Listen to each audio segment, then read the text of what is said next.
السلام عليكم ورحمة الله وبركاته. أهلا بكم في قناة يوميات صعيدية. اللهم صل وسلم وبارك على سيدنا محمد وعلى آله وصحبه أجمعين. إن شاء الله النهاردة فيديو روتين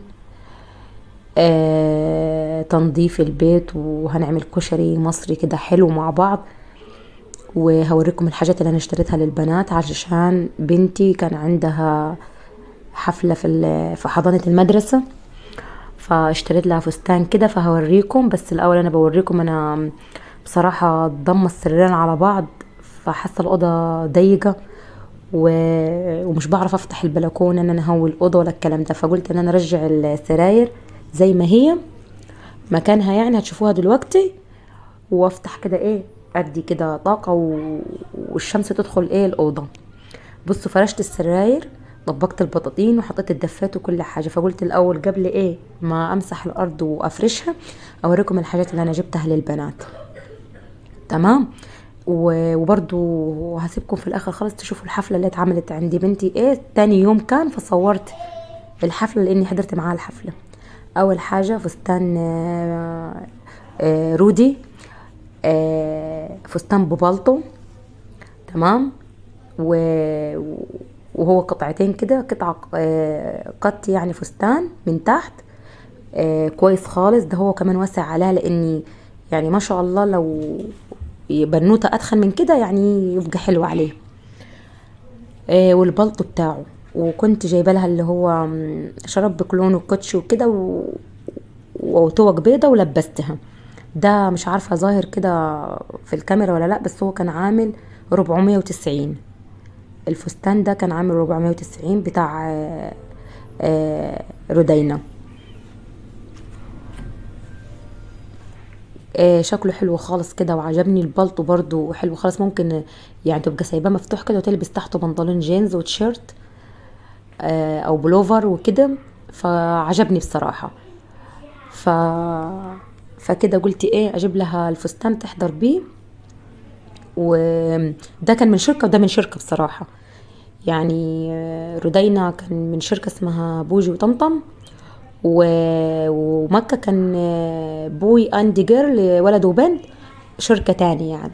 صاحب الشركة ده صاحب جوزي، فدخلت عنده الاول بس ما لقيتش بصراحة على مقاس رودينا، فاشتريت لي مكة، وطلعت شركة تاني اشتريت لي رودينا.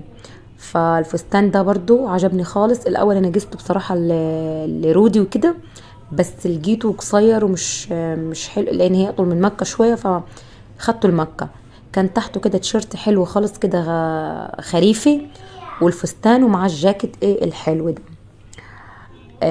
طلع يعني يعتبر 3 قطع. الفستان ده برضو كان عامل 500، اخدته ب450. فمش عارفة ظاهرة معاكم برضو ولا لا، كان عامل 500 اخدته ب450.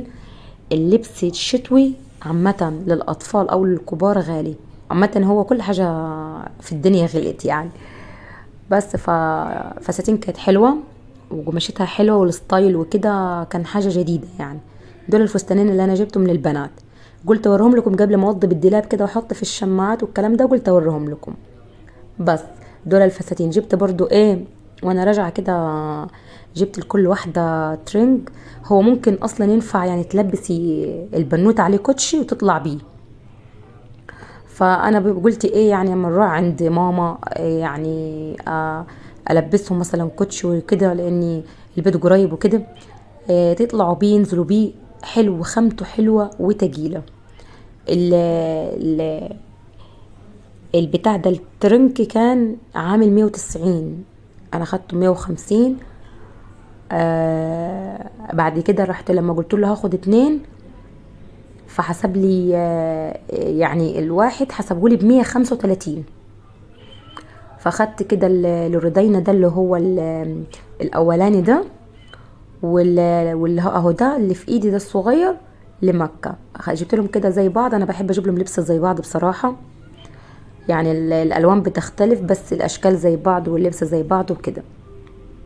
بس دول اللي انا اشتريتهم، قلت كده اوضبهم واحطهم كده في الشماعات في الدولاب والكلام ده، والم الاكياس دي والحاجه دي واوريكم انا عملت انا مسحت الاوضه والبلكونه وهويتهم وسبت الارض كده لما تنشف، وقلت اعمل ايه، افرش السجاده واحط الكراسي بتاعه البنات واسيب الاوضه كده تتهوى، لاني انا ما بفتحش البلكونه دي كتير، فقلت اسيبها ايه تتهوى لان البلكونه دي صغيره اصلا.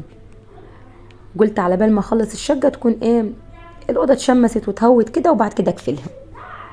طبعا عايزه اقول لكم لو انتوا وصلتوا لحد هنا ما تنسونيش لايك وشير وفعلوا الجرس ودوسوا على كلمه الكل عشان كل ما انزل فيديو جديد يوصل لكم. ما تنسونيش بلايك ها، وكده ايه كومنت حلو منكم ليا.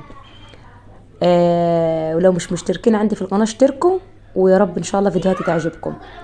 بس خلصت كده، سبت الاوضه تتهوى وكل حاجه، وطلعت بقى على ايه، على الكارثه الكبيره.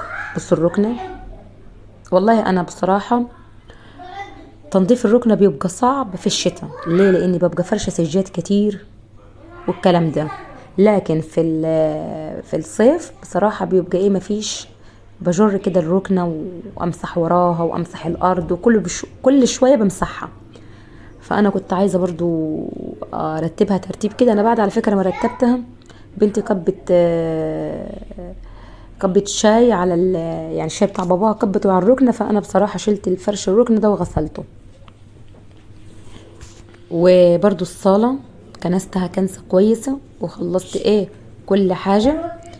في اليوم ده كان المسحوق بصراحه خلص عندي، فركنت كل الغسيل، فقلت انضفها تنظيفه كده. كان اوضه الانتريه عندي واوضه النوم كانوا نضاف بصراحه، ما نضفتش.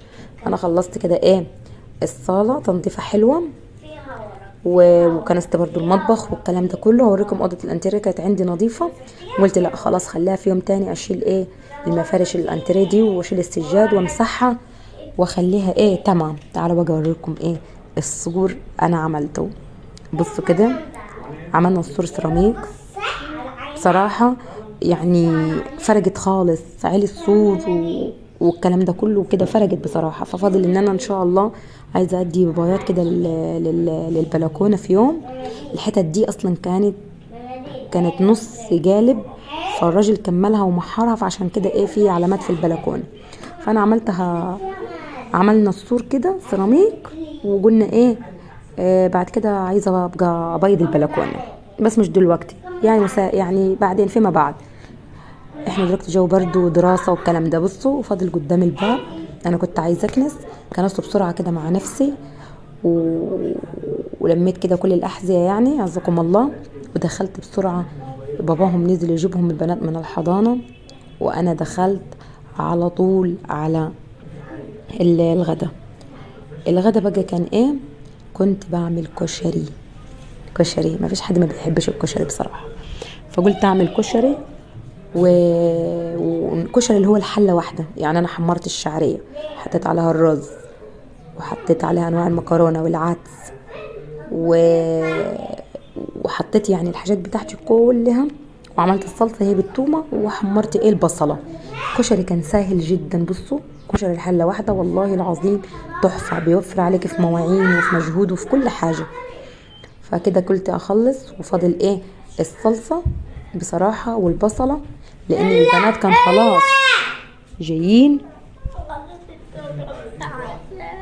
كانوا جايين من الحضانه وكنت عايزه ايه ابقى انا الصبح. طب تاني يوم صورت لكم يعني هم راحوا اليوم ده حضانه عادي، وتاني يوم صورت لكم الحفله هوريها لكم دلوقتي.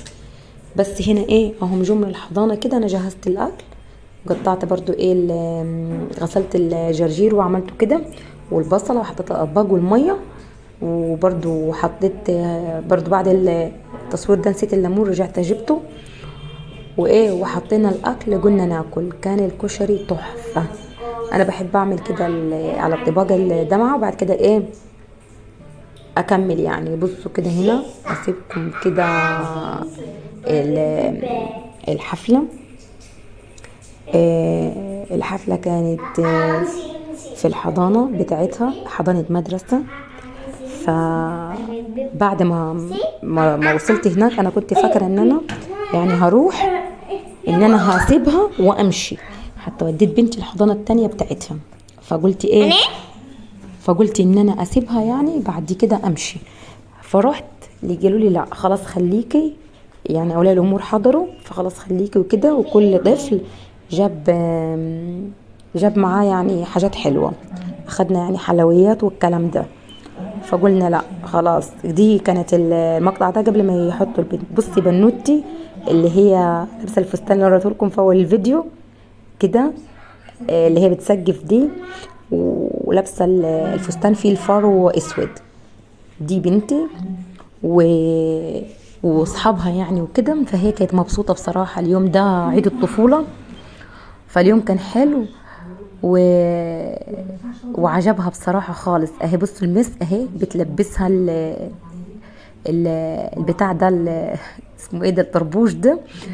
وطبعا الحاجات دي كلها كل الاطفال جايبينها. وبصراحة كان تصوير في الحضانة، وكانت حفلة عسل. يعني انا على 10 ونص كده اخدتها ومشيت. وبرضو رحت اخدت يعني اختها من الحضانة التانية وروحنا. بس اليوم عجبها، يعني اليوم عجبها ليه؟ لان وسط اصحابها ومش لابسين اليونيفورم اللي هو كل يوم بيشوفوا انهم لابسهم لابسينه، ولابسين لبس خروج واحتفالية، وشغلوا اغاني اطفال واغاني عيد ميلاد. فكان اليوم حلو، فقضت اليوم وتمام والحمد لله.